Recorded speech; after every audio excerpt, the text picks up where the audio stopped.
Continuamos entonces con el estudio de las ramas filosóficas. Entonces, las ramas filosóficas también tienen que ver con el ser y con el obrar. En cuanto al ser, una de las ramas filosóficas es la ontología y otra es la metafísica. La ontología es el estudio del ser en cuanto ser. Esta rama filosófica llamada ontología fue fundada por Parménides, que hablábamos en la clase pasada, que es un físico jónico racionalista. Entonces él es el que crea la ontología como una rama filosófica y que además categoriza entonces con ella al ser, que dice que es único, que es inamovible, o sea que es inmutable, que es eterno, que es irrepetible. Entonces Parménides es el que crea esa doctrina filosófica, que es una rama filosófica y que realmente va a ser como el fundamento de lo que más tarde será todo el idealismo a través de la historia. Y la metafísica, que es la que va más allá de los seres físicos, plantea entonces que la ciencia no se puede quedar solamente en un aspecto, sino que hay algo más allá de ese aspecto de la ciencia física, y es la metafísica, metafísica que va más allá. Y en cuanto al obrar, tenemos dos ramas filosóficas muy importantes. Decíamos ahorita que las ramas filosóficas son aquellas que están escritas en negro, y que lo otro es en cuanto a qué aspectos se refieren, en este caso al ser y al obrar. Entonces las ramas filosóficas en cuanto al obrar son la ética y la axiología. La ética es la rama filosófica que se encarga entonces de aquellas actitudes del hombre en la sociedad. Por eso entonces decimos que existe una ética burguesa, existe una ética del proletariado, existe una ética de una sociedad determinada, esa forma de ser de cada entidad, de cada conglomerado, de cada persona como tal.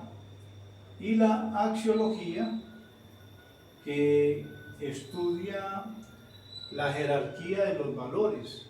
Entonces existen valores deportivos, valores académicos. Cada uno de ustedes, por ejemplo, tiene valores dentro de ese campo axiológico. Muchos se resaltan, por ejemplo, en el campo de la matemática, en el campo del dibujo, en el campo de la literatura, o en el campo del deporte, o en muchos aspectos. Existen valores y cada persona tiene valores. No hay personas que no tengan valores. Inclusive aquellos que ni lo han descubierto. Muchas personas, por ejemplo, cuando están niños, se dan a la tarea de decir que no saben dibujar, que no saben pintar. Y de pronto empiezan a coger una acuarela o a coger algún elemento para pintar y se dan cuenta que pueden crear muchas cosas. Por ejemplo, aquellos que trabajan el óleo, como se expresa de bien en el arte plástico en diferentes campos. Muy bien, entonces la arqueología es ese estudio o esa escala de valores. Ahora, muchos preguntan por la psicología. Hace muchos años se planteaba que la psicología era una rama filosófica, y en verdad lo fue. En realidad la psicología fue una rama filosófica, pero dejó de ser rama filosófica cuando encontró su propio objeto y su propio método de estudio. Entonces la psicología pasó de ser experimental a ser ya una ciencia más cercana a la realidad. Antes de ser experimental, la psicología no era experimental, sino que era más bien como de carácter deductivo. Hoy en día sabemos que la psicología es muy importante en el campo, puede decirse, de la medicina. En cuanto a la psicología, entonces ya sabemos que no es rama filosófica porque tiene su propio objeto de estudio. La teología. La teología tiene entonces como centro el estudio de lo divino, el estudio de Dios.